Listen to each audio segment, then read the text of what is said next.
How's it going, allotment freaks? This week, no, the last couple of weeks, it's same story as usual. I've not filmed a lot, just been getting on with stuff. Loads going on at the minute, and part of me is glad I did it the way I did and didn't try and rush stuff in last year and sort of got it set up to how we want it, because the amount I'm still trying to do whilst getting stuff in and keep on top of the weeding, I wouldn't have been able to do it. It'd have been a right mess if I'd have just tried rushing stuff in last year. So no, I'm gonna get some leeks in. I've got a bit of tomato maintenance to do, and I'll show you some other bits we've been getting on with. So hold on tight, guys, because it's time for another episode of Jay at plot number 12.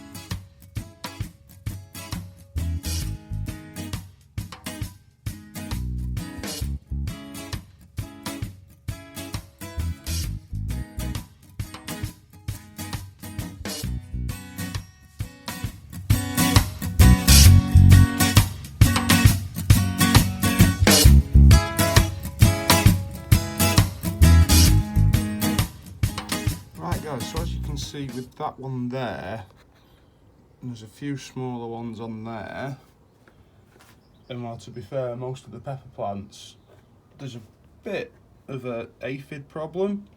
Now at home, when I've had them at home, I've ordered ladybirds online. Obviously while I'm here, I've been and had a look around, mainly around the pond area. 5 minutes I must have bagged 8 to 10 ladybirds. We've just dropped them onto the pepper plants and let them go to work. There's another one there. And like this guy here, he's eating away there. And yeah, we'll let them battle it out with the aphids. Hopefully it doesn't get too hot in here for them. But yeah, since I've put them on, the aphids seem to have dispersed a bit. I don't know, do you have problems with white fly and green fly on your peppers? It only seems to be peppers that are ever affected by them, either if they're done at home or here. So, like you say, these have been in small pots, like this size pot until the weekend just gone.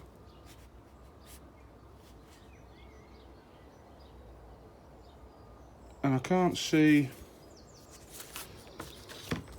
any aphids on the smaller pots. And then it's only since they've gone into the bigger pots, and this morning when I've had a look, that the aphids are out in numbers. So if we just keep rounding up a few ladybirds every time we're down here, keep chucking them on, and hopefully they'll keep on top of it for us. Right, so just sorting my leeks out, seeing how many we got. So they just went in a pot, March time sort of thing, and they've just sat on the windowsill and in the greenhouse till now.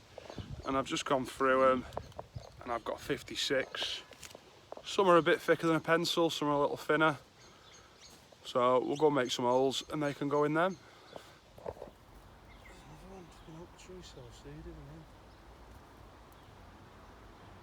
Oh, I just found I found one of these over there the other day. That's an oak tree, an acorn that's sitting there, an oak. I'll keep hold of that.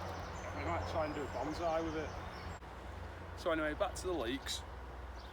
I've done 9 holes with my big dibber, sort of that deep, wound them round a bit wider, and we just drop the leek in and water it in.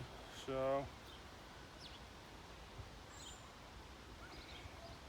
some of them, the roots are a bit messy. Just trim the bottom of it off, drop it in the hole, and we'll just continue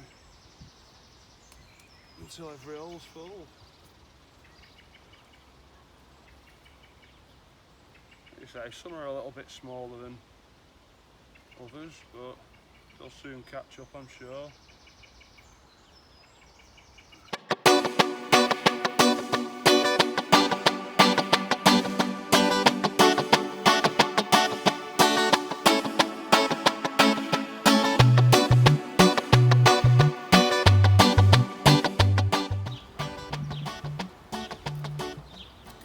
One of the bigger ones. It's one of the ones that Rich gave us from next door, he brought them on under lights at home, and then they've been sat in the greenhouse for, well, they've been sat in the greenhouse for as long as these, but there's only been 2 in a pot, whereas all these 50 have been in the same pot, so they've not had much competition, and they've flew on. So there's 2 of them, there's another one somewhere.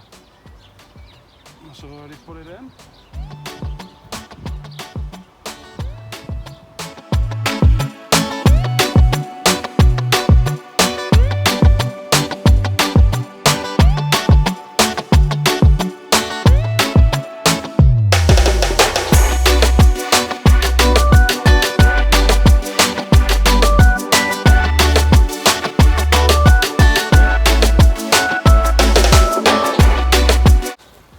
Right, so that's one bed done. I'll make the holes in this one and then get the rest of them in.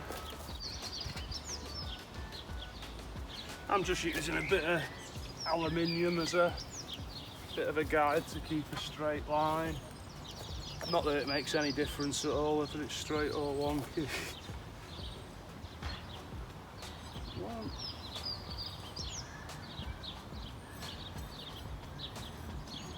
2.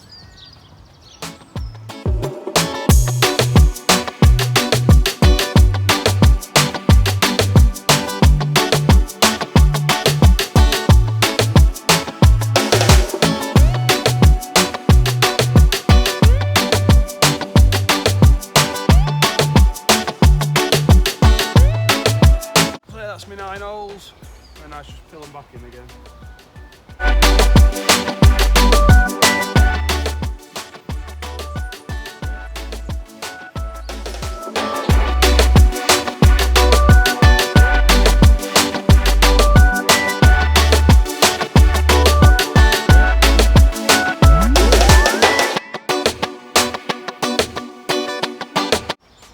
Right, so that's a leak in every hole.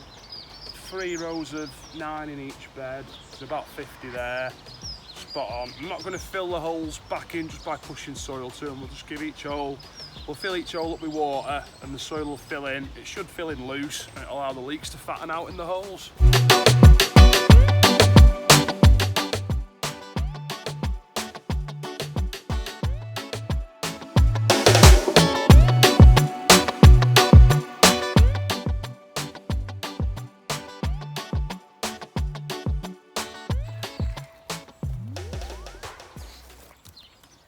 Right, so that's all the leeks in. Oh, it's another job ticked off.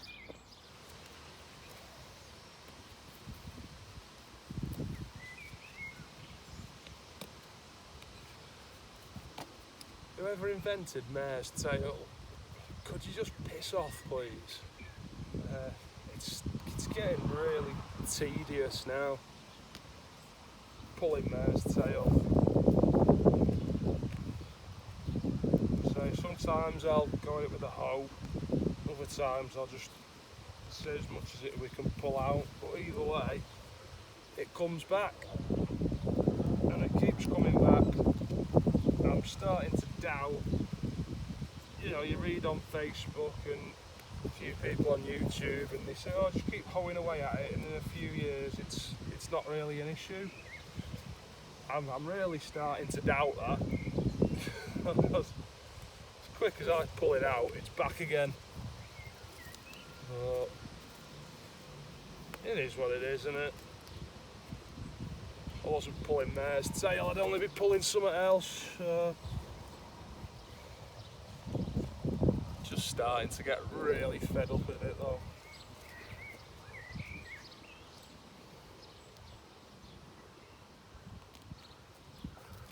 So while I'm doing this, little bit of a milestone. Last week. It's exactly a year since I've had my plot now. So I'll say this is the first year of growing. We spent the first year. I got it this time last year, and I thought instead of rushing everything in, we'll get on top of it, get it set out exactly how we want it, and like grow seriously this year and I'd say we've been quite successful with that plan, to be fair. Like you say, everything's set out nice. And we are growing quite a bit. Well, I'm growing more than I've ever grown before. Like I say, don't get me wrong, I'm no gardening expert sort of thing. Like I've grew a few bits at home, but no, it's been a real learning curve this year. Having that time to set it out and then wait and everything, it was just give us a good chance to research properly, didn't it? What wanted what needs what's the best ways of doing things, and yeah, this is our first stab at it. So yeah, 1 year at plot number 12.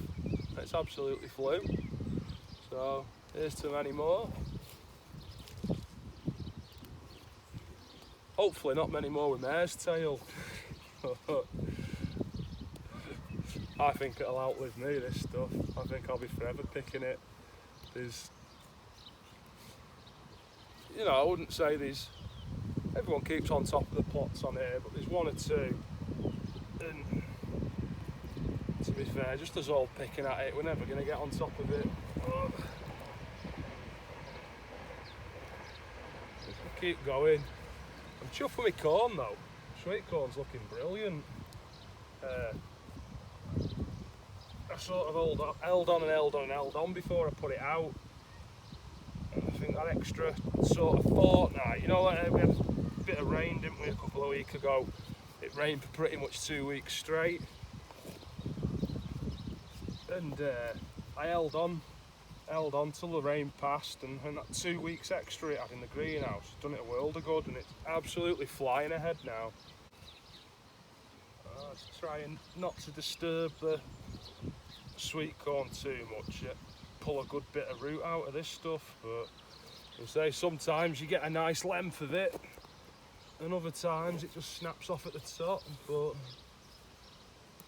either way it's getting bits of it gone in it.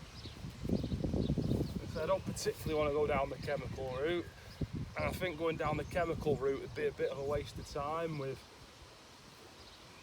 I think everyone on the site would have to do that. So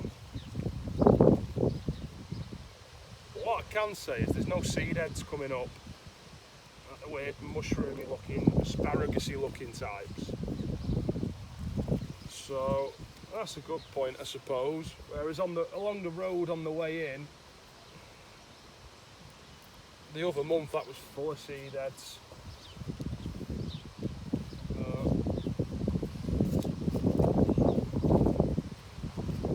I've not seen any about round here.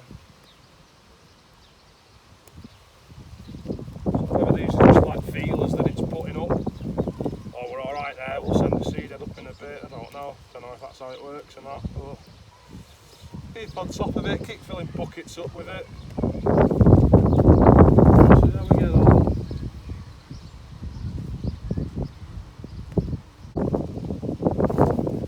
I don't think I've got one bed that it's not in. In fact, the only area it hasn't started sticking its head up is in front of the shed where we've seeded for the lawn. So I can only assume it's going to be a matter of time before it gets there.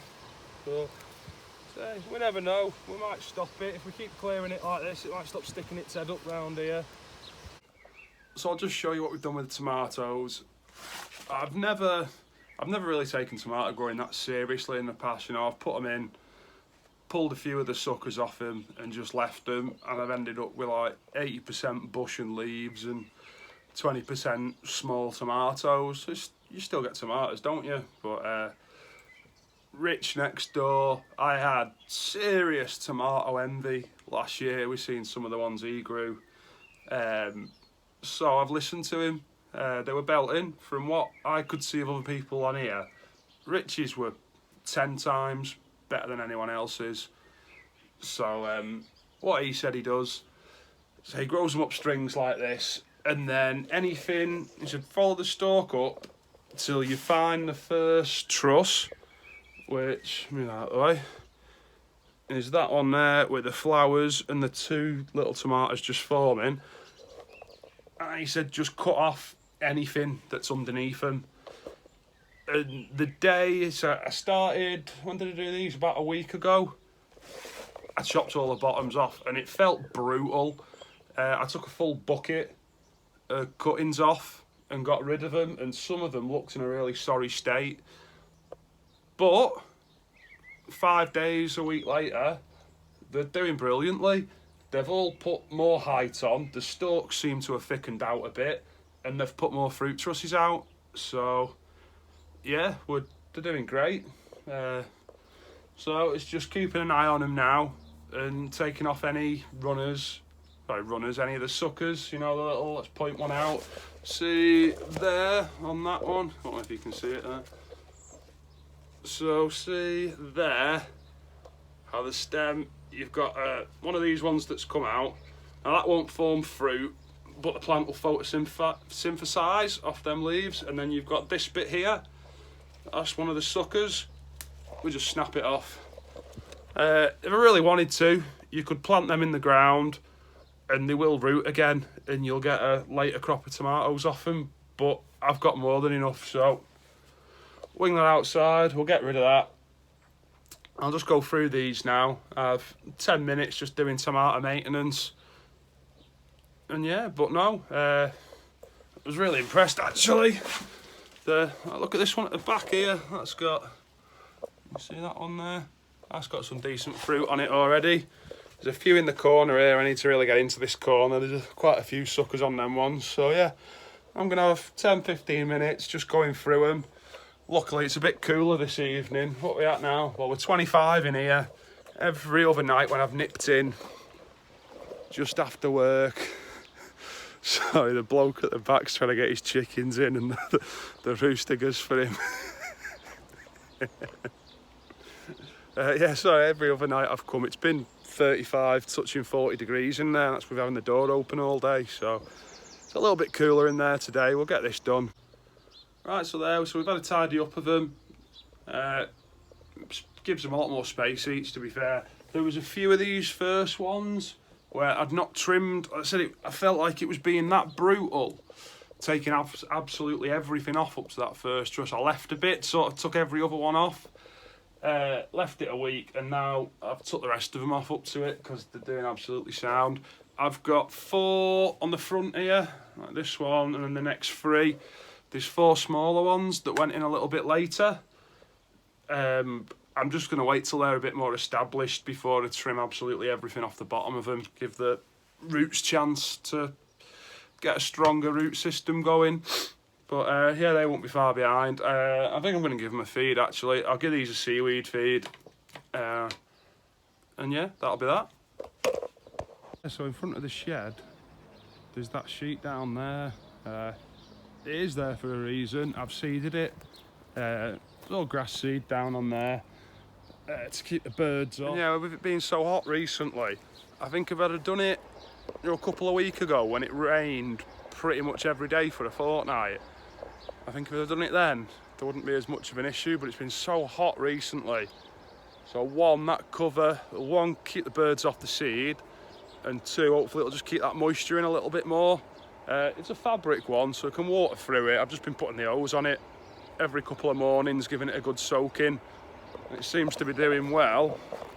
If we go for a look.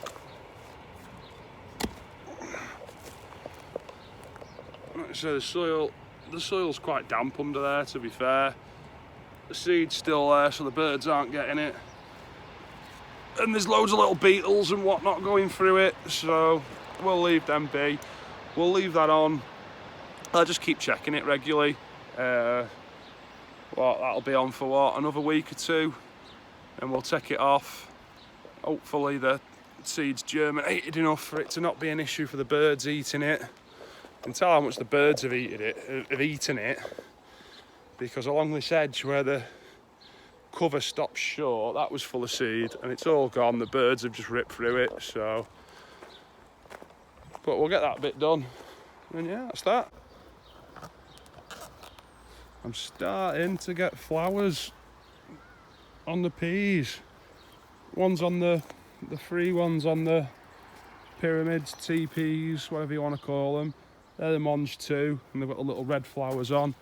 And these ones up the frame, these ones are aldermans, and they've all got the white flowers on. The beans on the other side, though, a bit more disappointing, but we have got new growth up most of the strings, so we'll just keep an eye on them. Hopefully they'll start leafing out soon and filling up. Hi guys, so I was saying the other day about using the ladybirds on the pepper plants. They've cleaned it up great, but I've not seen any for a while. There was loads of them, and then whether or not they're hiding somewhere in here and then coming out at night, I don't know. But one positive sign that I've just seen underneath here, can you make that out there? I don't think it's going to focus very well. I'm trying to... See that there? A little focus. But that is a ladybird larva. Yes, that's a ladybird larva. I think, anyway. It looks pretty much like the ones I've seen. So, yeah. So it's working, isn't it? That's that.